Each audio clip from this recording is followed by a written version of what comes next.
लक्ष्मण जी प्रभु श्री राम जी से प्रश्न करते हैं कि हे प्रभु, वो भक्ति मुझे बताइए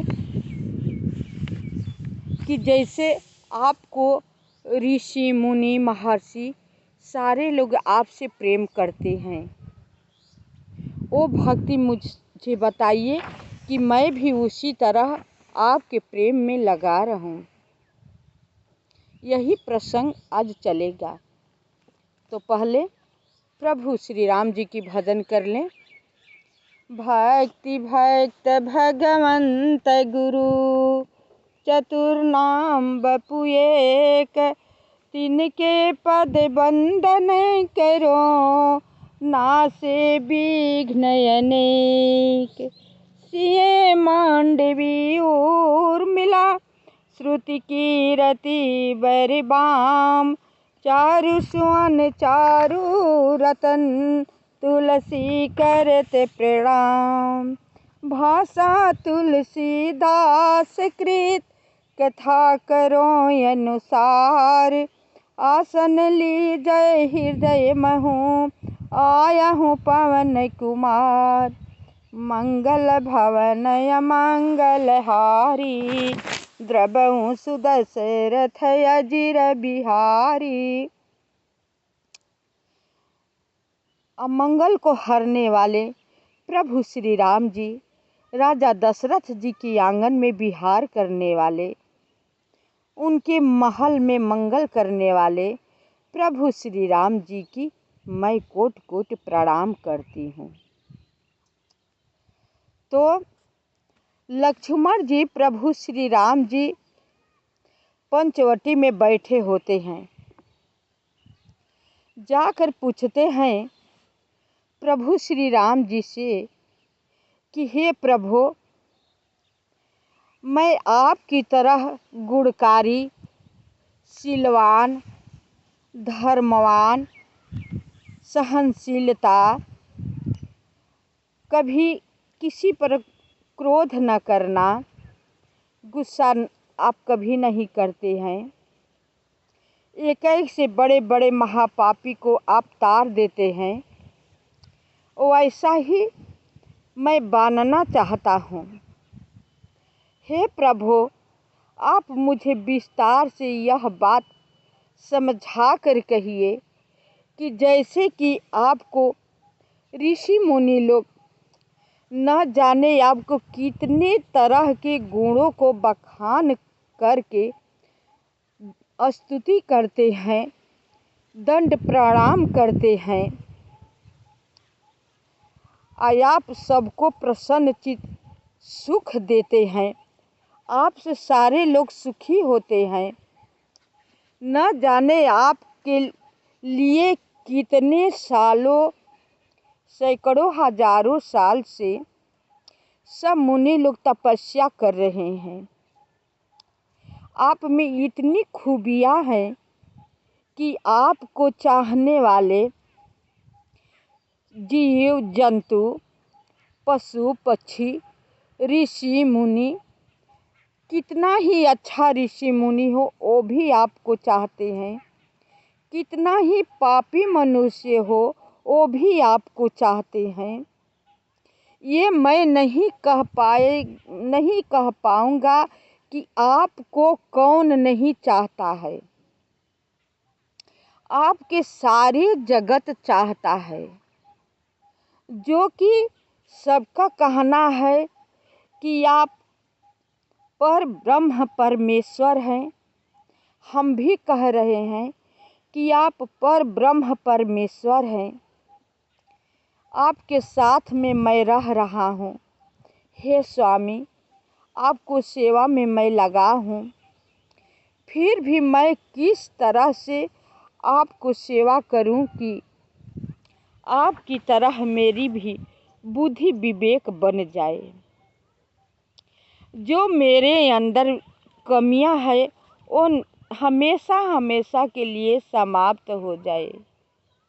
जो आपकी अंदर अच्छाई है वो मेरे पास भी आ जाए। हे प्रभु, कष्ट करके ये बात मुझे समझा कर कहिए ताकि मेरी समझ में आ जाए। तब प्रभु श्री राम जी कहते हैं, सो सुतंत्र अवलंबन आना, तेहि अधीन ज्ञान विज्ञाना, भगति तात अनुपम सुख मूला, मिलई जो संत होई अनुकूला। वह भक्ति स्वतंत्र है, उसको ज्ञान विज्ञान किसी दूसरे साधन को सहारा नहीं है, उसे दूसरे के साधन नहीं चाहिए। एक प्रकार की भक्ति वो है, उसके अधीन भक्ति तो उसके अधीन है, किसी दूसरे साधन का सहारा अपेक्षा भी नहीं करता।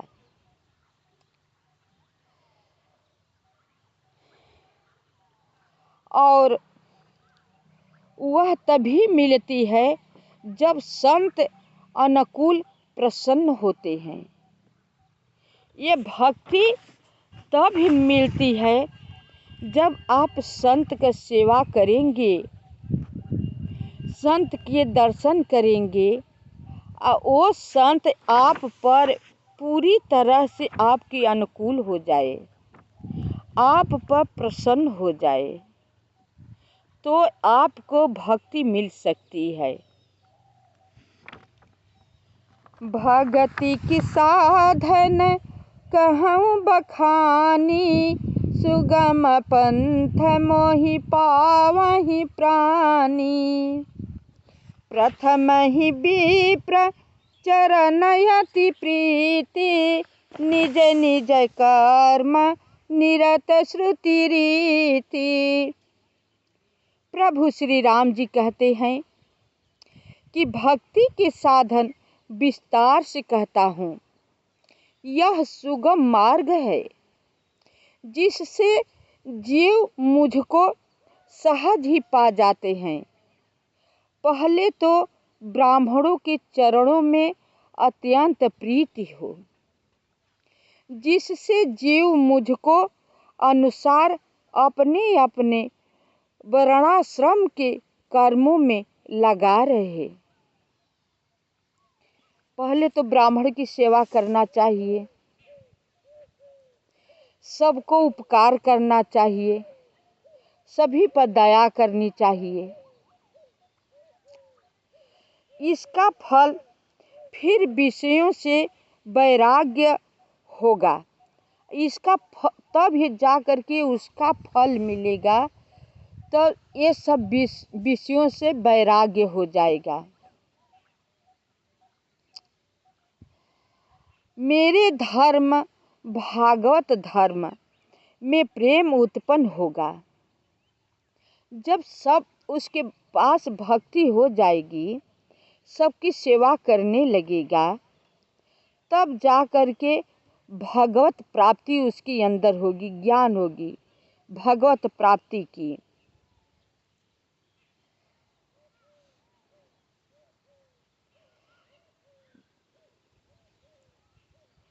प्रेम उत्पन्न होगा, तब श्रवण आदि 9 प्रकार की भक्तियां दृढ़ होगी और मन में मेरी लीलाओं के प्रति अत्यंत प्रेम होगा।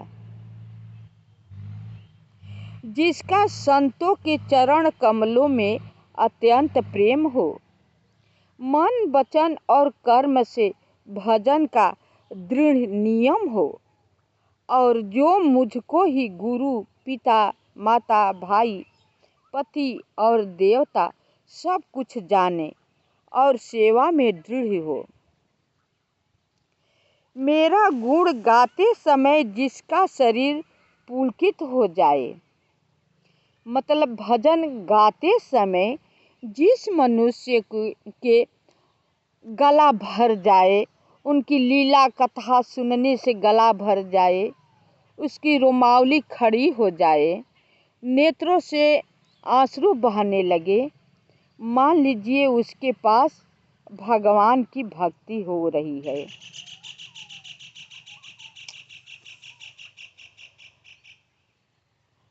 वाणी गदगद हो जाए और नेत्रों से प्रेमाश्रुओं का जल बहने लगे और काम, मद और दंभ आदि जिसमें न हो, हे भाई, मैं सदा उसके बस में रहता हूँ। कहते हैं प्रभु श्री राम जी लक्ष्मण जी से कि जो मेरा हमेशा सत्संग करता रहता है, भजन करता रहता है, जिस मनुष्य के मेरा बात कहने में, भजन गाने में, कीर्तन करने में उसके आँखों से प्रेमाश्रु बहने लगे, मैं उसी के बस में हो जाता हूँ। वचन कर्म मन मोरी गति, भजन करहि निष्काम, तिन्हके हृदय कमल महु, करऊं सदा विश्राम। जिनको कर्म, वचन और मन से मेरी ही गति है और जो निष्काम भाव से मेरा भजन करते हैं, उनके हृदय कमल में मैं सदा विश्राम करता हूँ। इस भक्ति योग को सुनकर लक्ष्मण जी अत्यंत सुख पाया और उन्होंने प्रभु श्री रामचंद्र जी के चरणों में सिर नवाया। इस प्रकार वैराग्य, ज्ञान, गुण और नीति कहते हुए कुछ दिन बीत गए। ये सब प्रसंग करते हुए पंचवटी में कुछ दिन बीत गए। शूर्पणखा नामक रावण की एक बहन थी, जो नागिन के समान भयानक और दुष्ट हृदय की थी। वह एक बार पंचवटी में गई और दोनों राजकुमारों को देखकर विकल काम से पीड़ित हो गई। काकभूषुंडी जी कहते हैं, हे गरुड़ जी, शूर्पणखा जैसी राक्षसी, धर्म ज्ञान शून्य, कामांध स्त्री मनोहर पुरुष को देखकर चाहे वह भाई, पिता, पुत्र ही हो, विकल हो जाती है। ऐसी स्त्री किसी पर भी विकल हो जाती है। यहाँ तक कि भाई, बंधु, पिता वो भी नहीं देखती है। काकभूषुंडी जी गरुड़ जी से कहते हैं, वही हाल शूर्पणखा की हो गई और मन को नहीं रोक सकती। जैसे सूर्यकांत मणि सूर्य को देखकर द्रवित हो जाती है, ज्वाला से पिघल जाती है,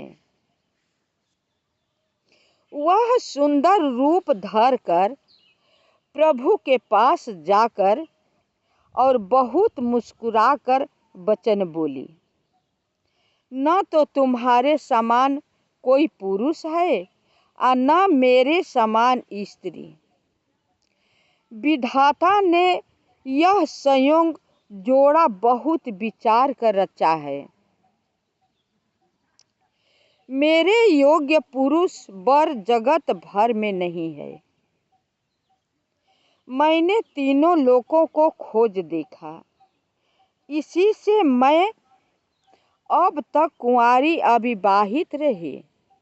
प्रभु श्री राम जी के पास जाकर कह रहे हैं, अब तुमको देखकर कुछ मन माना चित ठहरा है। अभी भी कुछ माना चित ठहरा है, पूरी तरह से नहीं। सीता जी की सीता जी की ओर देखकर प्रभु श्री रामचंद्र जी यह बात कही कि मेरा छोटा भाई कुंवारा है। तो अब वह लक्ष्मण जी के पास गई।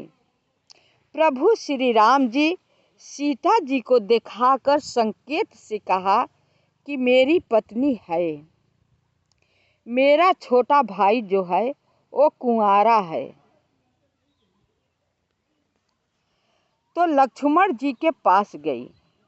लक्ष्मण जी उसे शत्रु की बहन समझकर और प्रभु की ओर देखकर कोमल वाणी बोले, हे सुंदरी सुन, मैं तो उनका दास हूँ, मैं पराधीन हूँ, अतः तुम्हें सुविधा सुख न होगा, तुम्हें सुख सुविधा मैं नहीं दे पाऊंगा, मैं तो एक दास हूँ।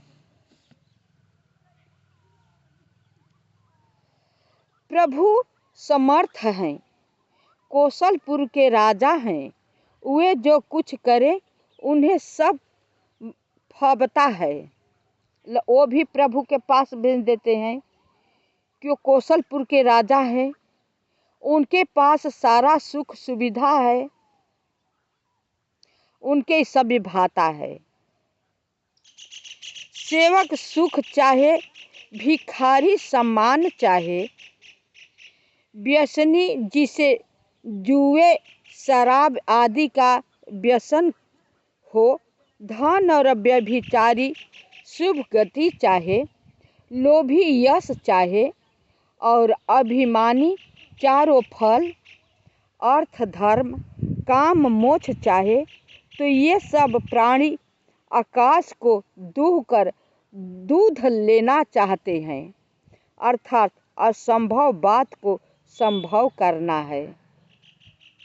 लोभी चाहे कि हम यश पा जाएं, कभी नहीं हो सकता है।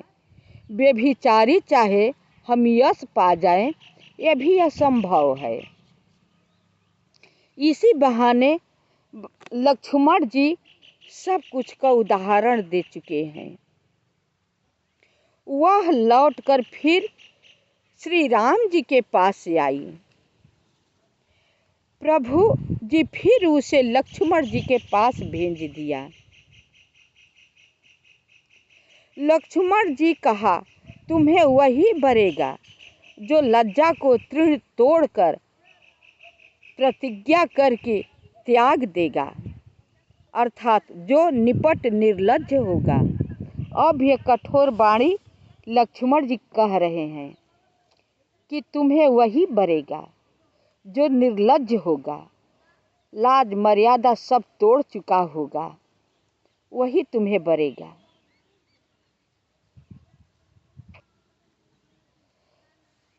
तब वह खिसियाई, क्रुद्ध होकर प्रभु श्री राम जी के पास गई और उसने अपना भयंकर रूप प्रकट किया। भयभीत और सीता जी को भयभीत देखकर सीता जी, रघुनाथ जी ने लक्ष्मण जी को इशारा देकर कहा। सीता जी को पास पहुंची, अपना कुरूप बनाकर राक्षसी अपना रूप प्रकट कर लिया। सीता जी को खाने पहुंची। सीता जी डर गई, भयभीत हो गई। तब ये प्रभु श्री राम जी लक्ष्मण जी को इशारा करते हैं। तब वह लक्ष्मण जी बड़ी फुर्ती से उसको बिना नाक कान की कर दिया। सब लोग तो कहते हैं कि नाक ही काटे हैं लक्ष्मण जी, लेकिन यहाँ तो लिखा हुआ है कि नाक कान दोनों काट लिए, बिना नाक कान का कर दिए। अपना भयंकर रूप मानो उसके हाथ रावण को चुनौती दी हो। कह रहे हैं कि मानो उन्होंने रावण को चुनौती दे दी कि जिस सीता जी को हरण करके ले गए हो, देख लो अपने पास बल है।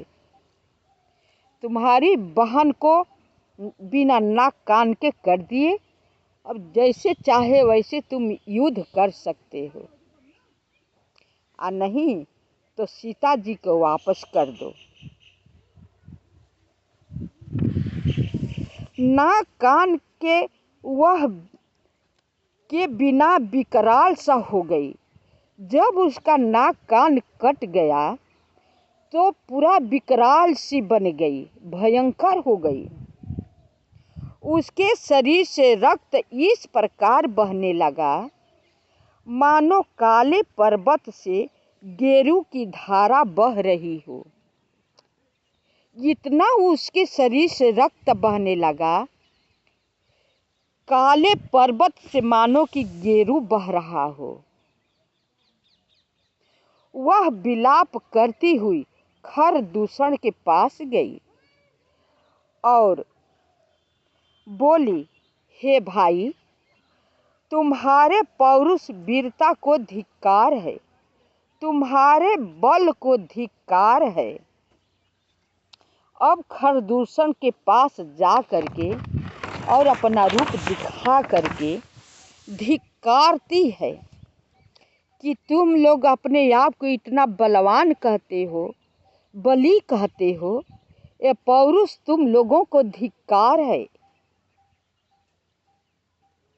उन्होंने पूछा, तब ये पूछते हैं कि तुम्हारा ये कुरूप किसने बनाया? शूर्पणखा ने सब समझा कर कहा। सब सुनकर राक्षसों ने सेना तैयार की। राक्षस समूह झुंड के झुंड दौड़े। अब समझाकर सब विस्तार से बात बता दी। इतना बात सुन करके रावण के समूह झुंड के झुंड राम लक्ष्मण की तरफ दौड़े। अब प्रभु श्री राम जी लक्ष्मण जी से कहते हैं कि हे लक्ष्मण, खरदूषण की सेना आ रही है, तुम सीता जी के ले करके गुफा में चले जाओ, मैं ये सबको देख लेता हूँ। तो लक्ष्मण जी सीता जी को ले करके गुफा में चले गए। प्रभु श्री राम जी खरदूषण से युद्ध करने लगे। कथा को मैं यहीं पर विराम देती हूँ। आप सब मेरी कथा सुन करके लाइक सब्सक्राइब अवश्य कीजिए, कमेंट कीजिएगा। पूरी वीडियो आप सब देखेंगे ना, तब कथा का सार समझ में आएगा। कोई कथा अधूरा आप सब देखेंगे तो कुछ समझ में नहीं आता है। अधूरा कथा, अधूरा ज्ञान किसी काम का नहीं होता है। इसलिए मैं हमेशा कहा करती हूँ कि आप सब पूरी वीडियो देखिए, पूरी कथा को सुनिए, उसका रहस्य समझिए, तब कथा का सार को समझ में आएगा। शेष भाग अगले वीडियो में।